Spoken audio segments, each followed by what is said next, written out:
Hello friends. आप देख रहे हैं अमित गुरुकुल क्लासेस और मैं आपके सामने आया हूं linear equation in two variable के एक नेक्स्ट मेथड को लेकर, जिस मेथड का नाम है क्रॉस मल्टीप्लिकेशन मेथड। ये क्रॉस मल्टीप्लिकेशन मेथड क्या है और ये किस तरह से इंप्लीमेंट किया जाता है और किस तरह से इसको इस्तेमाल किया जाता है और किस तरह से ये सवाल आप इस मेथड से बना सकते हैं, इसकी पूरी विस्तृत जानकारी आज मैं इस वीडियो में देने वाला हूं। तो आप इस वीडियो के अंत तक बने रहिए। और ये जो सवाल है और इस जो मेथड है, चूंकि ये क्लास 10th का है और क्लास 10th में ये पूछा जाता है, इसमें इसका कंपटीशन से चूंकि कोई लेने देने, क्योंकि कंपटीशन में तो सिर्फ सॉल्व करना होता है, उसमें कोई मेथड का जिक्र तो किया हुआ रहता नहीं है, लेकिन फिर भी क्लास 10th के बच्चों को ये बहुत ज्यादा जानना जरूरी है। इसलिए मैं आज आपको सिखाने वाला हूँ cross multiplication method in linear equation in two variables. तो चलिए वीडियो को ज्यादा ना लंबा करते हुए आज हम लोग बनाते हैं। देखिए, आपके सामने एक सिंपल दो इक्वेशंस मैं आपके सामने लाकर रखा हूं।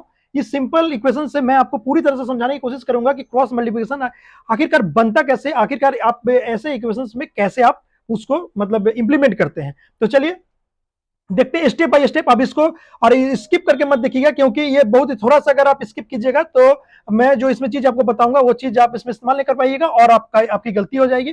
तो चलिए अब देखिए, सबसे पहला स्टेप इसमें यह है कि आप इसमें इज इक्वल टू के बाद आप इस चीज को नहीं रख सकते हैं। आप इसको सबसे पहले आप ये चीज कर लीजिए, 2x plus 3y minus 17 is equal to 0। अगर इधर माइनस में दिया हुआ तो इधर प्लस में लाइए, मतलब इज इक्वल टू के इधर आप 0 रखिए, तो आपको क्रॉस मल्टीप्लिकेशन मेथड से बनाने में आपको आसानी होगी। उसी तरह से आप इसको भी कर लीजिए, 3x minus 2y is equal to sorry minus 6 is equal to 0। उसके बाद चूंकि ये चीज मैं आपको समझा दिया, तो इसको सबसे पहले आप एक फॉर्म में आप लिख लीजिए, ताकि आप जब उसको मतलब इस्तेमाल कीजिए तो आपको समझ में आए। आप इसको इस तरीके से लिख लीजिए, 2x plus 3y minus 17 is equal to 0, और उसी के नीचे इसको लिख लीजिए 3x minus 2y minus 6 is equal to 0। देखिए, ये बहुत ही इजी मतलब एक सिंपल सा इक्वेशन लिया हुआ है सिर्फ आपको समझाने के लिए ये क्रॉस कैसे होता है। तो चलिए, आपको कुछ करना नहीं है। इसके बाद का स्टेप है, आप x लिखिए और यहां पर इक्वल टू दीजिए, फिर यहां पर y लिखिए और फिर इसके नीचे एक 1 लिखिए और उसके नीचे फिर से ये कर लीजिए। अब देखिए इसका इस्तेमाल कैसे करना है, इसको बहुत बारीकी से आप देखिए। देखिए, अगर आप इस x को निकाल रहे हैं, ये x के जगह पर a भी हो सकता है, y की जगह b भी हो सकता है, मतलब हर जगह सेम सिचुएशन से बनेगा, लेकिन आपको x एंड y से समझाया जा रहा है ताकि आप x y तो ज्यादा प्रचलित है, इसलिए इस चीज से आपको समझने में आसानी होगी।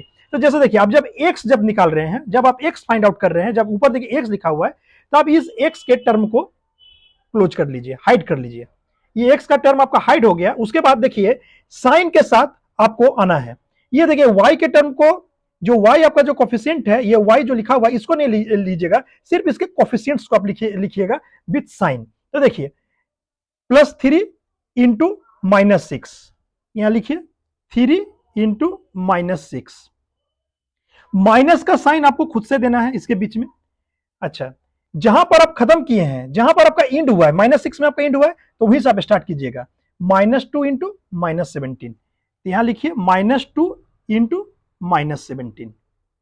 ये बात तो यहां तक समझ में आ गई होगी। उसी तरह से ये जब y निकालना होगा तो y को आप क्लोज कर लीजिए। अब देखिए x में, देखिए x के कोफिशिएंट को देखिए, तो आपने खत्म कहां किया था, -17 ऊपर है, तो चलिए इसको आप बंद कीजिए और देखिए कैसे कीजिएगा, -17 इंटू -17 इंटू 3, माइनस खुद से देने के लिए बोले हैं।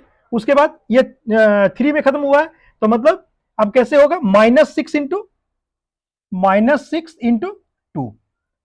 देखिए जहां पर खत्म हुआ था 3, वहीं से आपने स्टार्ट किया, -6 इंटू -2। चलिए अब 1 पर आ जाइए।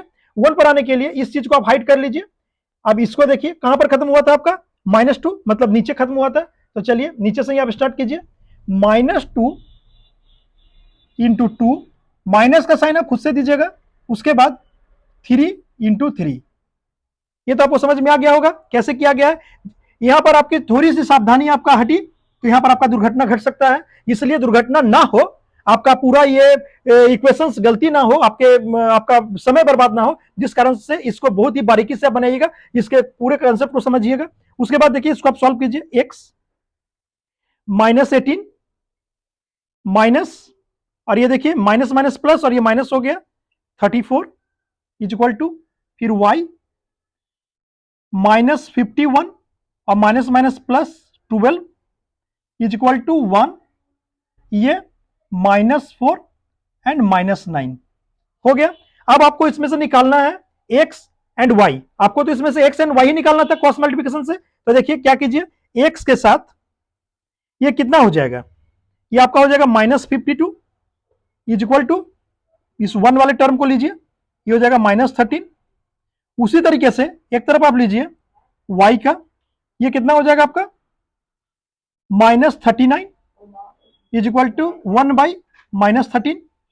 ये 1 के साथ ही आपको दोनों को लेना है, ये x को भी 1 के साथ लीजिए, y को भी 1 के साथ लीजिए। अब इसका निकालिए, ये देखिए माइनस माइनस कट एंड 13 4 जा 52, तो x इज इक्वल टू 4, और इससे कीजिए माइनस माइनस कट 13 3 जा, तो y इज इक्वल टू 3, जिसे आप यहां लिख सकते हैं x is equal to 4 and y is equal to 3। ये आपका रिजल्ट आ गया। आप इस चीज को बहुत ही बारीकी से समझिएगा, और अगर आपको कहीं पे परेशानी हो तो आप वीडियो को पॉज कर करके देखिएगा और पॉज कर करके समझिएगा। ये बहुत ही आसान तरीका है। अगर मैं यहाँ पर ABC लिखता तो आपको काफी कंफ्यूजन होता, इसलिए मैंने डिजिट के साथ लेकर आपको समझाने की कोशिश की है, और ये बहुत ही आसान है। अगर आप 1 2 3 क्वेश्चन अगर ऐसे में अगर प्रैक्टिस कीजिएगा तो आपको ये पूरी तरह से क्लियर हो जाएगा। तो मैं उम्मीद करूंगा कि आपको ये पूरा कंसेप्ट मेरा समझ में आ गया होगा, और आप इससे जुड़ा हुआ बहुत सारा सवाल, मतलब क्रॉस मल्टीप्लिकेशन से जुड़ा हुआ बहुत सारा सवाल प्रैक्टिस कर लीजिएगा, ताकि जब भी ये आपको एग्जामिनेशन में आए तो आपको किसी तरह का प्रॉब्लम ना हो। तो तब तक आप इसका प्रैक्टिस कीजिए। मैं नेक्स्ट वीडियो जब तक अपलोड करता हूं तब तक आपका पूरा प्रैक्टिस कंप्लीट हो जाना चाहिए। और अगर अभी तक आपने मेरा चैनल को अगर लाइक एंड सब्सक्राइब नहीं किया तो वो भी कर लीजिए, ताकि मेरा जो भी न्यू वीडियो आप अपलोडेड हो आपके पास नोटिफिकेशन के तौर पर जल्द मिल जाए। तब तक के लिए बाय बाय।